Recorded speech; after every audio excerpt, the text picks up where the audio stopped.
Meus irmãos, não sendo hoje dia do Espírito de Profecia, eu gostaria esta manhã de falar um pouco convosco sobre o Espírito de Profecia. Creio que, de alguma maneira, tem vindo a cair a nossa ligação e a importância concedida ao Espírito de Profecia. Houve tempo da Igreja em que este assunto era de tal maneira importante que, por vezes, se exagerou, concedendo-lhe uma importância quase maior do que a própria Bíblia. Nem tanto ao mar, nem tanto à terra, como diz o povo. Nem o exagero de fazer do Espírito de Profecia aquilo que ele não é, nem o exagero de relegar o Espírito de Profecia para onde ele não deve estar, que é para o plano do esquecimento. Por isso, hoje, eu trago-vos algo sobre esse assunto. E começarei por vos dizer que o nosso Deus é um Deus de comunicação. É um Deus que procura comunicar com cada um de nós individualmente e, nesta circunstância, connosco como Igreja, coletivamente. Mas comunicar a este mundo, comunicar individualmente, repito, mas ansiando que nós também comuniquemos com Ele. Não é apenas uma questão de um telefonema num sentido, de enviar uma mensagem. Espera-se, e Deus espera, que essa comunicação seja recíproca, que tenha duas vias. A via de Deus para conosco e de cada um de nós para com Ele. Mas espera ainda que essa comunicação seja também feita entre nós.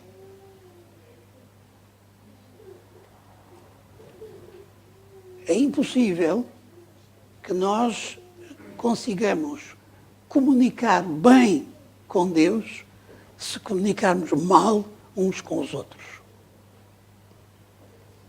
Se houver algum empecilho de comunicação entre nós, certamente a comunicação com Deus também não está em boas condições. E é este tipo de comunicação e de relação que Deus privilegia e deseja ter. Há vários termos na Bíblia que são apresentados como o meio de comunicação de Deus conosco. Gênesis, capítulo 1, verso 3.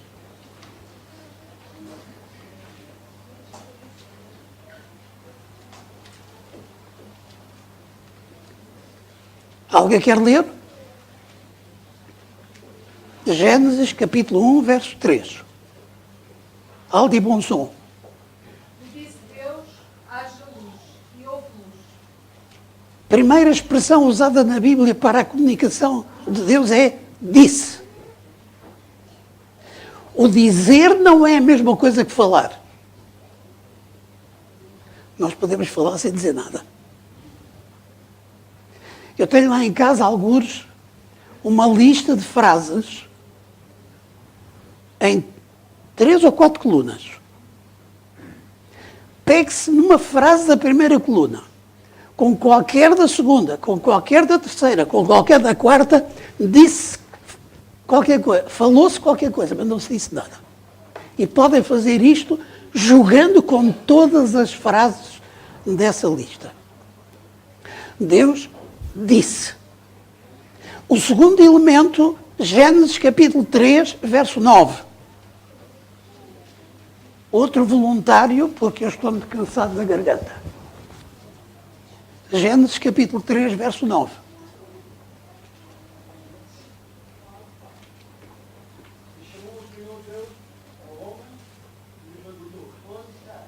Muito obrigado, irmão. Chamou. Deus não só diz, mas fala.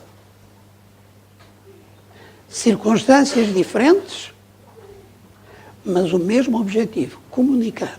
Em terceiro lugar, Deuteronômio capítulo 4, verso 13.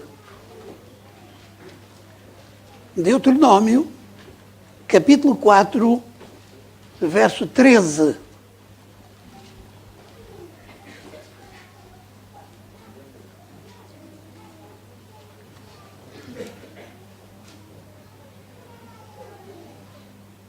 Ele vos revelou então a aliança que vos ordenara obedecer, os 10 mandamentos, e escrevendo-os sobre 2 tábuas de pedra. Muito obrigado, Emílio.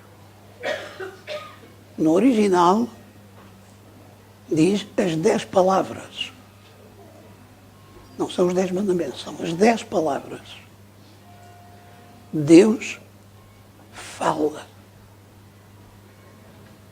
Porém, Ele diz que vos anunciou Ele, o seu concerto, através das 10 palavras.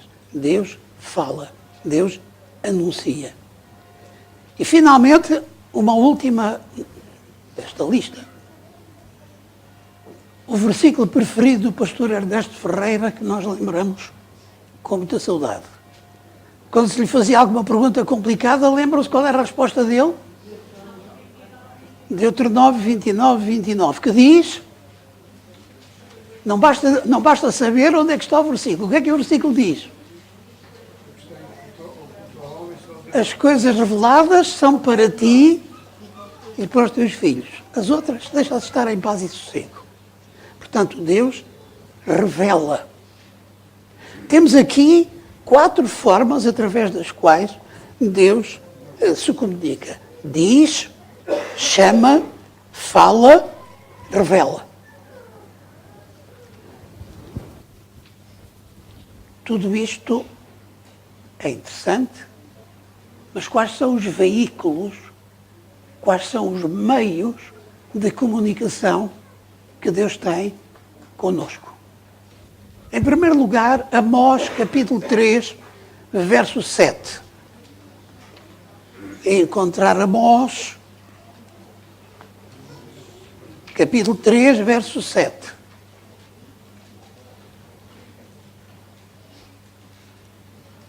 Certamente o Senhor Deus não fará coisa alguma sem revelar aos seus servos os profetas. Muito obrigado, obrigado. Através dos profetas.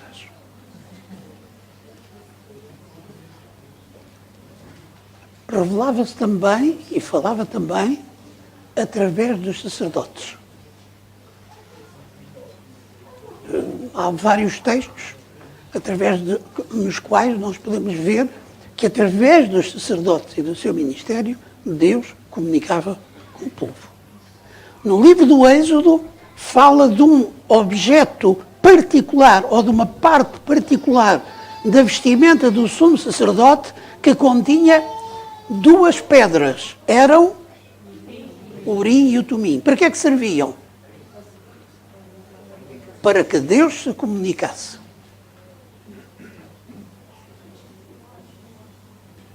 A luz brilhando sobre o lado direito, uma sombra sobre o lado esquerdo. Acordo e desacordo. Interessante que Deus também se revela através dos animais. Lembram-se de Balaão? Lembram-se de Noé? Como é que os animais falaram no tempo de Noé? Como? Como é que os animais falaram?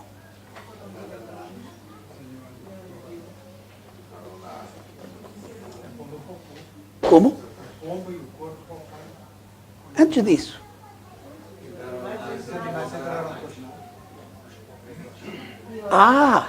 Entraram na arca sem que nenhum homem os fosse buscar. Deus os conduziu par a par, casal a casal, para dentro da arca. Indiscutivelmente. E reparem, é-nos dito que quando os animais começaram a entrar na arca, o povo ficou O povo que até aí era descrente, ridicularizava Noé, etc. O que é que se passa? Deus falou através dos animais. E também através de um outro, de um peixe. Jonas. E outro peixe.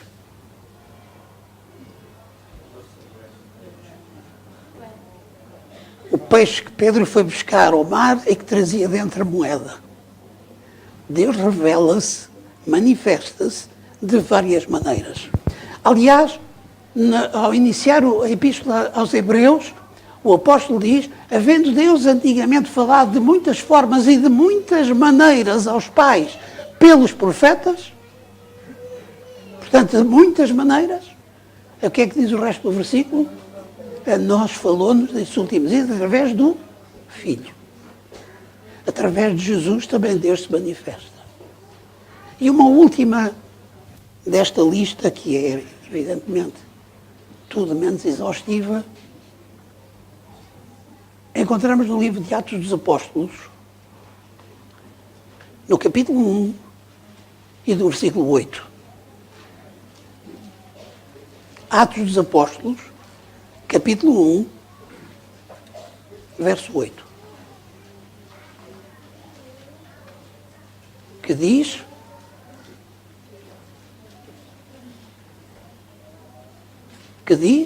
Mas recebereis a virtude e o Espírito Santo que há de vir sobre vós. Assim me és testemunhas, tanto em Jerusalém como em toda a Judeia e Samaria, até aos confins da terra. A quem foi dito isto?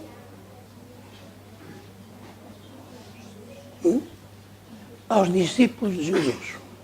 Portanto, temos aqui vários meios através dos quais, digamos, agentes de comunicação da parte de Deus, os profetas, os sacerdotes, o Uri e o Tumi, os animais, várias formas, Jesus e os discípulos.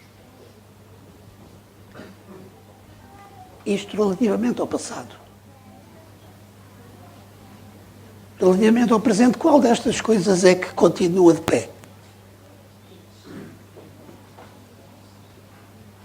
Relativo ao presente, qual destes meios é que continua de pé?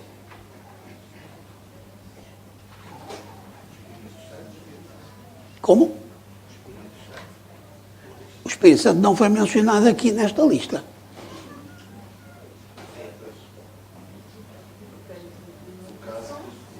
Todas menos o Uri e o Tumi.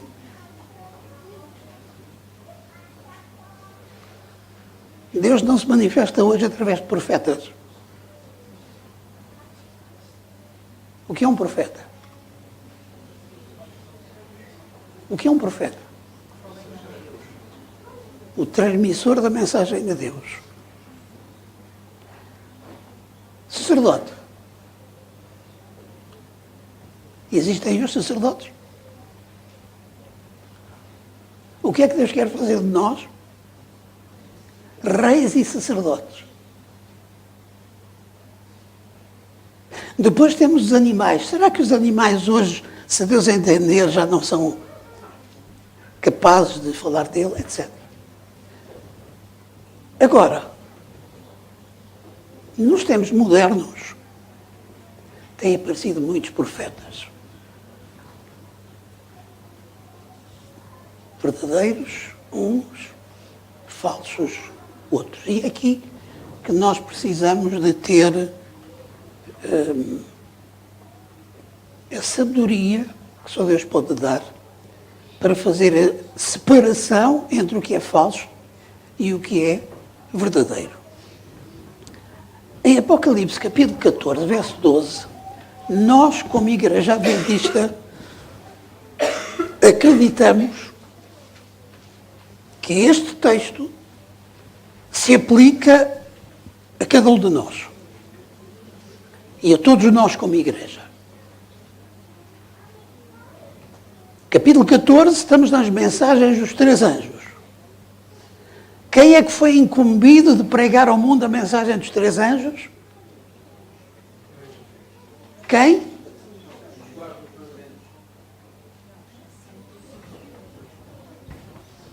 Meus irmãos, se não sabem responder a esta pergunta, estamos muito mal.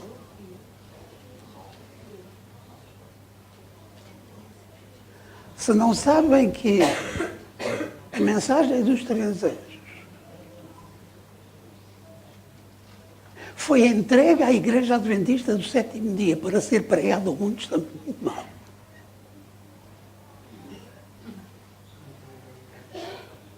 Não pregamos a vinda do juízo de Deus. Não quero dizer o que eu disse, o Eduardo disse há bocadinho. Mas nós vivemos da hora do juízo. Se não a pregamos, não somos adventistas. Não pregamos a queda de Babilónia. Se não pregamos, não somos adventistas. Não pregamos nós a adoração ao verdadeiro Deus. Se não fazemos, não somos adventistas. E estas são as mensagens dos 3 anjos. E a Igreja Adventista do 7º dia. Eu já disse isto aqui mais do que uma vez, mas vou repeti-lo. Um saudoso irmão chamado Giuseppe Cupertino dizia certa vez num sermão que pregou na Igreja de Lisboa: sinto-me humildemente orgulhoso de ser adventista do 7º dia. Será que nós sentimos isso?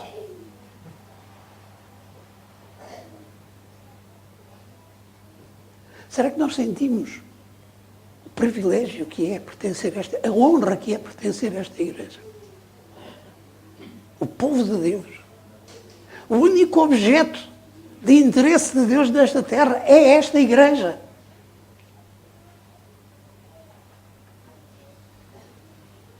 Capítulo 14, verso 12, diz... Está a perseverança dos santos, os guardas os mandamentos de Deus e tem a festa de justiça.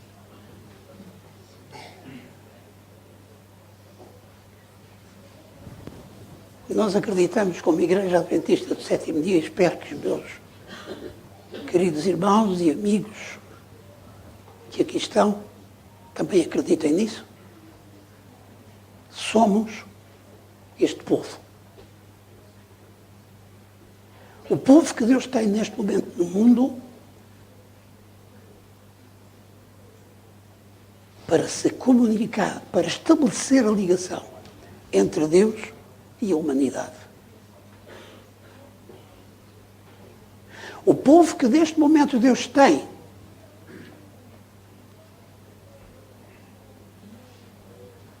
para que se humildemente se dispuser a isso, Deus tenha a possibilidade de utilizar para anunciar a breve vinda de Jesus. Com isso, a alegria da salvação em Cristo. Se a vinda de Jesus, e agora vou pegar um pouco das palavras do Eduardo há pouco, do meu homónimo, e homógrafo, também. Se nós pensamos na vinda de Jesus como um momento de terror, ainda não compreendemos o que é a vinda de Jesus.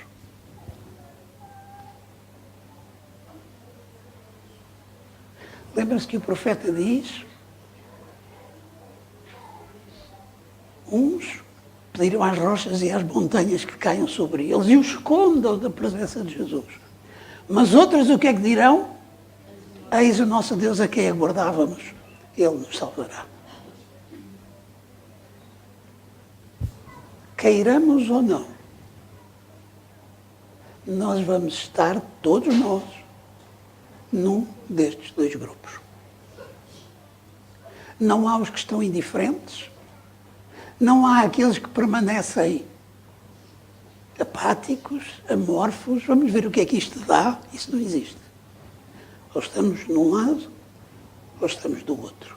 E pela graça de Deus, nós que estamos aqui esta manhã, porque pertencemos ao povo de Deus,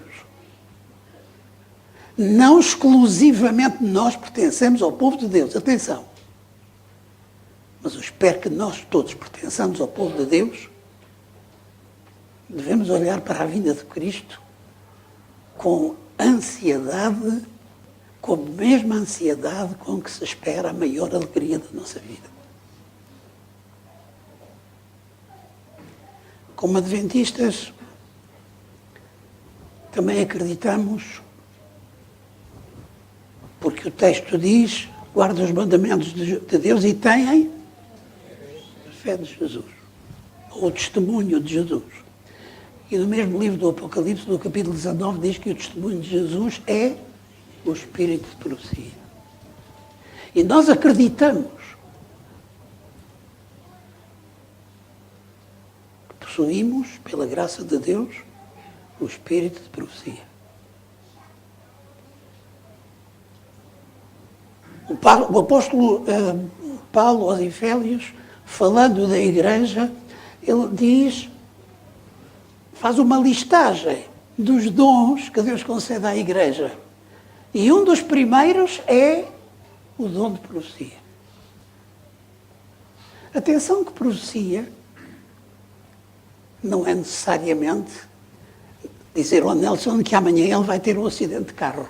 Espero que não. Isto não é uma profecia, isto é uma brincadeira. Anunciar o futuro não é necessariamente o papel de um profeta. O profeta é transmitir a mensagem. O profeta é representar alguém que tem uma mensagem que não pode estar presente pessoalmente para a transmitir. E nós acreditamos, entre nós, adventistas, que esse dom existe. Predito pelo profeta Joel.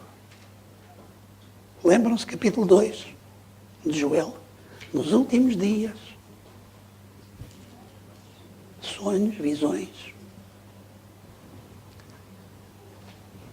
Acreditamos, como igreja, e temos razões para acreditar, que Helena White foi escolhida por Deus para ser este veículo.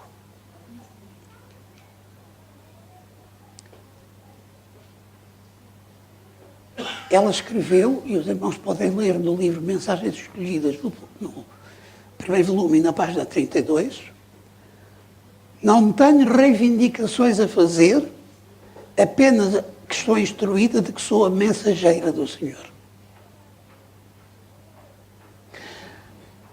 Há uma coisa que a irmã White não gostava. Quando transmitia a mensagem, disse, a irmã White disse, não. O Espírito de Profecia disse, não sou eu.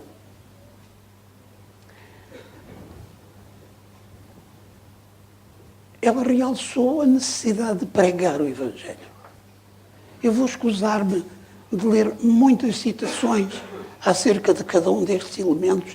Antes desafio-vos a ler os seus escritos e a encontrarem neles estes privilégios que Deus concedeu à sua igreja. Repito, a necessidade de pregar o Evangelho. Realçou Jesus como nosso sumo sacerdote e salvador.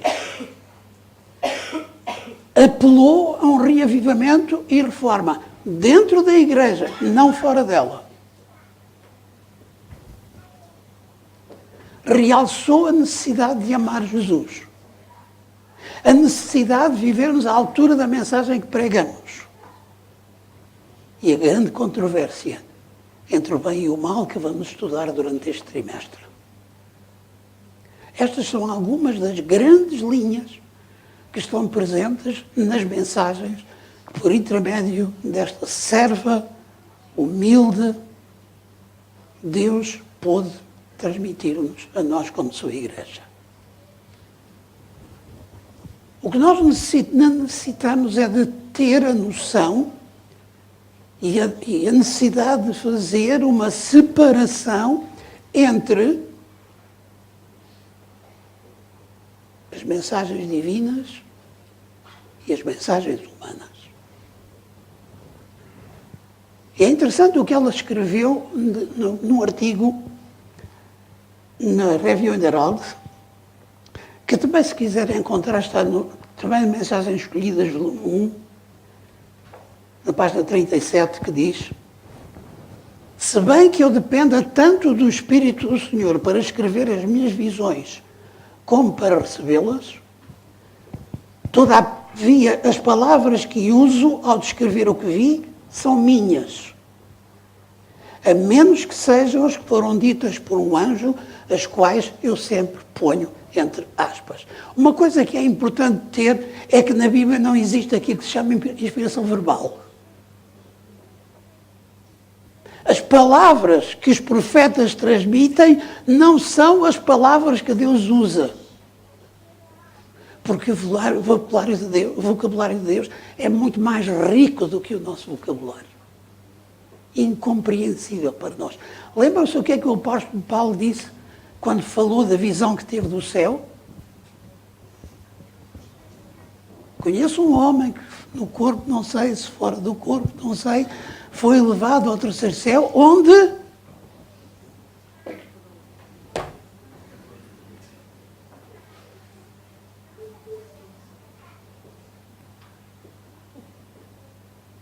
não conhecem esse texto. Onde o quê? Viu coisas que não é lícito ao homem falar. E este não é lícito quer dizer simplesmente que o homem não é capaz de descrever. A linguagem de Deus não é a nossa. Alguma vez são capazes de imaginar Deus irado? Vermelho, com uma cara de raiva. São capazes de imaginar Deus assim. Mas a Bíblia fala da ira de Deus. Palavra humana para descrever um sentimento que nós não temos capacidade de descrever. Portanto, o profeta vê e depois descreve com as suas palavras. E ela deixa isso bem claro. Agora pergunta-se, um profeta de Deus é infalível? Não. Então como é que podemos saber que ele é de Deus? Se ele não é infalível.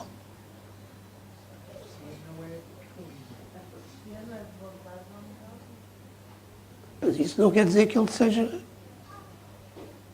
Lembra-se do episódio que vem narrado no primeiro livro de Reis, livro de Crônicas? Quando Davi disse a Natã, eu estou com imensa vontade de construir um templo ao Senhor. Lembra-se a resposta de Natã? Vai para a frente, o Senhor está contigo. Nessa mesma noite, Deus disse a Natã, tens-te o pé na argola. Vai dizer a Davi que não é ele que constrói o templo. É o filho dele. Era Natã um falso profeta? Não.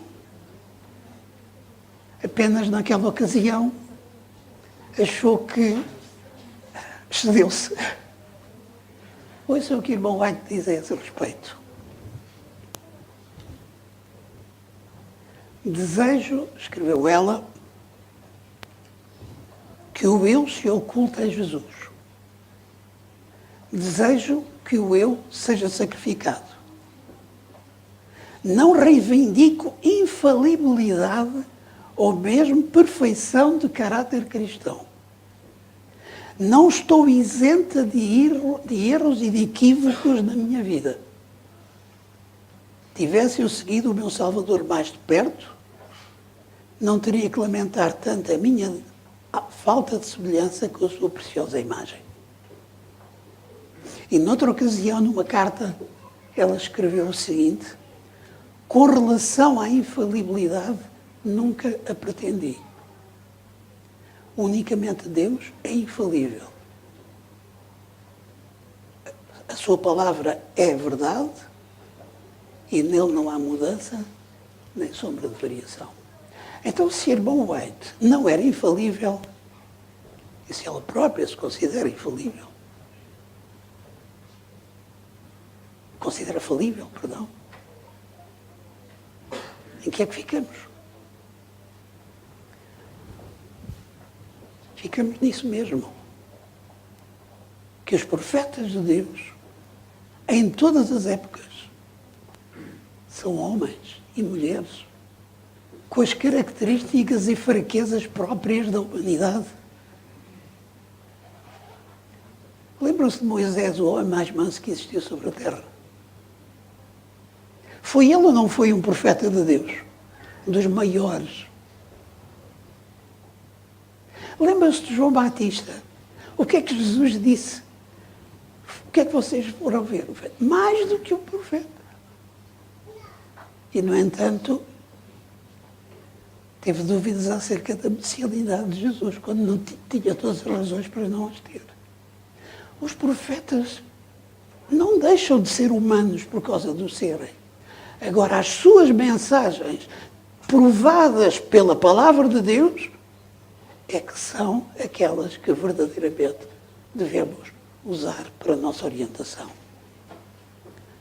Descreveu o apóstolo Paulo que toda a Escritura é divinamente inspirada. Toda a Escritura é divinamente inspirada. Apesar da fragilidade dos homens. Chegou-se, como eu referi há pouco, a colocar o Espírito de Profecia num pedestal a que não tem direito. Como uma segunda Bíblia.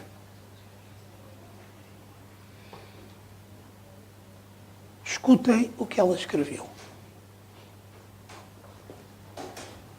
O Senhor tem dado muita instrução ao seu povo, regra sobre regra, mandamento sobre mandamento, um pouco aqui, um pouco ali. Pouca atenção é dada à Bíblia e o Senhor deu uma luz menor para guiar os homens e as mulheres à luz maior. Quando poderia ser feito se os livros que contêm essa luz fossem lidos com a resolução de executarem os princípios que eles contêm. Haveria uma vigilância 1000 vezes maior, um esforço abnegado e resoluto 1000 vezes maior. E muito mais estariam agora regozijando-se na luz da verdade. A luz menor para conduzir o povo à luz maior. O profeta Isaías transmite uma mensagem, no capítulo 8, verso 20, um texto que eu creio que todo adventista deveria ter na ponta da língua. Hoje estão a existir muitos adventistas, mas ou somos adventistas ou não somos. O que é que diz Isaías 8:20? Ai, tu és adventista. À lei e ao testemunho. Se não falarem segundo esta palavra, estão na escuridão. Nem nunca terão luz. A lei e o testemunho. A lei e o testemunho dos profetas. E serve também para aplicarmos ao Espírito de Profecia. Está ele de acordo com a lei? Está ele de acordo com os profetas precedentes? Eu estou a terminar. A última sessão da Conferência Geral em que a irmã White esteve presente foi em 1909.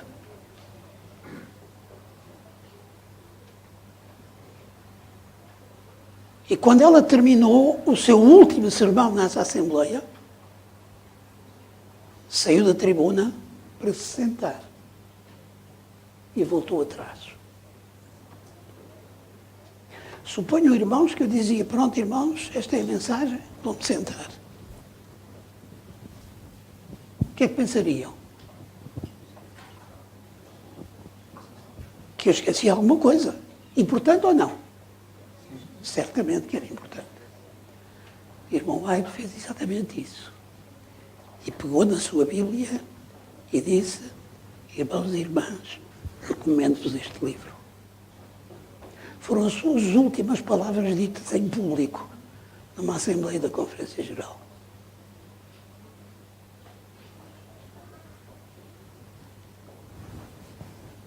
através das mensagens de Ellen White, ficamos a saber que o preço da cruz foi muito elevado.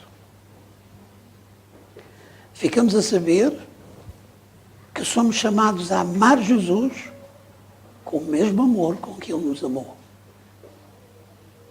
Ficamos a saber que somos chamados a comunicar o amor de Deus àqueles que estão à nossa volta. Ficamos a saber que somos chamados, como igreja, a procurar outros que tenham o mesmo privilégio que nós. E termino com uma última citação do Espírito de Profecia, que está em Testemunhos Seletos, volume 3, página 443. Nada temos a temer do futuro, a menos que nos esqueçamos da forma maravilhosa como Deus tem guiado a sua igreja no passado. Deus concedeu-nos o privilégio de pertencermos a esta igreja e concedeu-nos o privilégio de termos os escritos do Espírito de Profecia. Provavelmente temos alguns livros lá na prateleira que se calhar estão com muito pó, porque não são usados há muito tempo. Pior será se a vossa Bíblia tiver pó. Mas demos graças a Deus pela maneira como Ele tem procurado conduzir a igreja. E demos graças a Deus pelo ministério da nossa irmã Ellen White, que humildemente, nas piores condições possíveis,